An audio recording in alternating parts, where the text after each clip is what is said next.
De base, l'être humain, il est bon ou il est mauvais? Parlons-en. Le péché originel. Est-ce que c'est une invention de l'Église pour nous culpabiliser? Bon, alors si c'était le cas, ce serait pas cool du tout. Mais comme toujours dans mes vidéos, c'est plus compliqué que ça, et surtout ça touche à une question plus large. L'être humain, au fond de lui, naturellement, il est bon ou il est mauvais? Quand on regarde le monde, on voit qu'il y a des humains qui font des trucs très bien, genre médaille d'or pour Mère Teresa, et d'autres qui font des trucs pas bien. Bouh, les nazis, ils sont méchants. Mais peut-être qu'on fait un peu tous des choses bien et des choses moins bien. En fait, il semble que tous les humains soient capables du pire et capables du meilleur. Dans les années 60, il y a un psychologue nommé Stanley Milgram qui a fait une expérience qui montre que la majorité des êtres humains est capable de tuer d'autres êtres humains. Ça fait froid dans le dos, carrément. Et donc a priori, ça nous concerne toi et moi aussi, parce qu'on fait partie de la majorité. Et la question qu'on peut se poser, c'est est-ce que c'est naturel d'être bon et mauvais, ou bien est-ce que c'est des choses qu'on apprend en grandissant et on pourrait juste apprendre à nos enfants à être seulement bons? Alors depuis pas mal de temps, il y a des grands philosophes qui ont réfléchi à ça. Il y a ceux qui disent que l'être humain est fondamentalement bon. Ouais! Par exemple, Jean-Jacques Rousseau, un philosophe du XVIIIe siècle, selon lui, l'homme naît bon, et c'est la société qui le corrompt. Mais à l'état sauvage, l'être humain est en harmonie avec la nature et ses semblables. Raciste! Oui, c'est un peu une vision raciste coloniale. Enfin bref. Et c'est seulement quand l'être humain se fait à fonctionner en société qu'il se met à vouloir posséder des choses, et toujours plus, et il se met à avoir des préjugés, et à faire l'hypocrite parce que ça marche mieux. Et du coup, selon Jean-Jacques Rousseau, pour qu'on soit tous gentils et bons, il faudrait une société où les gens acceptent de déléguer l'organisation de leurs relations à l'État, en passant une sorte de contrat social. Alors est-ce que ça marche vraiment? Je suis pas sûr, mais en tout cas c'est mieux que rien. Et à l'inverse, il y a des philosophes qui ont pensé que l'être humain est fondamentalement mauvais. L'homme est un loup pour l'homme. C'est par exemple le cas du philosophe Thomas Hobbes au XVIIe siècle. Selon lui, les êtres humains sont trop méfiants et dominateurs pour pouvoir vivre ensemble. Et pour ça, il y a besoin d'un État qui écrase un peu les êtres humains comme un léviathan pour pacifier les relations entre les êtres humains. Bon, alors ce modèle d'État léviathan, on n'a pas tellement d'exemples dans l'histoire du monde que ça marche très bien pour rendre les gens meilleurs. Et la notion du péché originel, c'est un peu une réponse aussi à cette question sur l'origine du bien et du mal dans l'être humain. Tout au début de la Bible, on peut lire l'histoire d'Adam et Ève qui mangent un fruit de l'arbre de la connaissance du bien et du mal. Et du coup, ils connaissent le mal. Et bien malgré eux, ils transmettent cette connaissance à leurs enfants. Tiens, ça c'est une idée qui ressemble beaucoup au concept de reproduction sociale en sociologie. Oui, j'ai fait une vidéo là-dessus. On transmet nos défauts à nos enfants sans faire exprès. Donc, cette histoire d'Adam et Ève, voilà l'origine du mal chez les humains selon la Bible.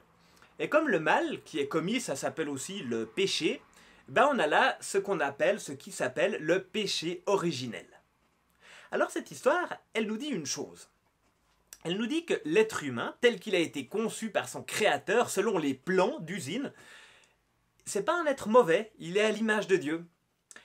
Cependant, il y a un vice, un mal qui se transmet de génération en génération et qui est comme constitutif de chacun de nous, comme une maladie génétique qui se transmet des parents à leurs enfants. Et donc le péché originel, ça désigne cette chose, en toi, en moi, qui nous pousse à faire du mal, à pas bien se comporter. Et cette approche de la question, moi je l'aime bien. Parce qu'elle signifie qu'au fond de toi-même, au fond de moi-même, au fond de toi-même, t'es pas un monstre par nature. Dieu t'a créé bon. Ah, ouf. Mais elle signifie aussi qu'il y a un mal en toi qui te pousse à mal agir, comme une maladie génétique. Et attention, c'est pas une déresponsabilisation, hein. Toi et moi, on est responsables du bien et du mal qu'on fait, ça c'est clair. Mais, bonne nouvelle, la spiritualité chrétienne ne s'arrête pas là. Dans la Bible, il y a aussi le Nouveau Testament. Et qu'est-ce qu'il nous dit? Il nous apprend que Dieu s'est fait homme, qu'il s'est sacrifié sur une croix, là, pour prendre nos péchés, et qu'il est ressuscité pour nous ouvrir la vie éternelle.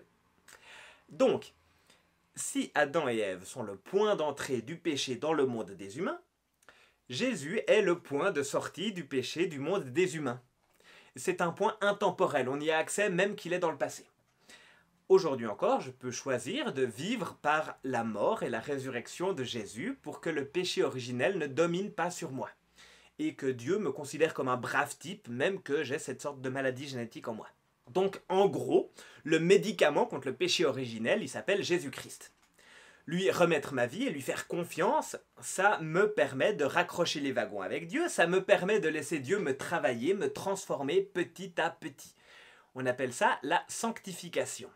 La sanctification, ça veut dire que en moi, il y a de plus en plus du Dieu bon et de moins en moins du péché mauvais. Et ça, c'est un gros travail, à commencer dès aujourd'hui, mais qui sera terminé seulement après ma mort.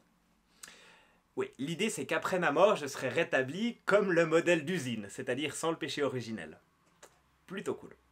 Donc la notion de péché originel, elle ne sert pas à nous culpabiliser, ben non. Au contraire, la notion de péché originel, elle sert à décrire notre réalité d'être humain. Ben voilà, quand je regarde autour de moi, je peux pas dire que c'est tout rose le monde. Et moi je trouve qu'elle sert même à nous encourager, cette notion de péché originel. Oui, je reconnais qu'il y a du mal en moi, que je suis pas né comme un bisounours, mais c'est pas une fatalité. Je peux devenir quelqu'un de mieux en laissant Dieu qui m'aime travailler mon cœur. Voilà pour le péché originel. Et vous en pensez quoi? L'être humain, fondamentalement, il est quoi? Il est bon ou il est mauvais? Voilà. Voilà pour la méditation chrétienne de la semaine. N'hésitez pas à laisser un commentaire, à demander que je fasse des vidéos sur des sujets en particulier, à mettre des likes, beaucoup. Bon, un par personne, je sais, on peut pas mettre plus. Et voilà, et puis nous on se retrouve dans 2 semaines, probablement, pour une prochaine vidéo. Allez, à bientôt!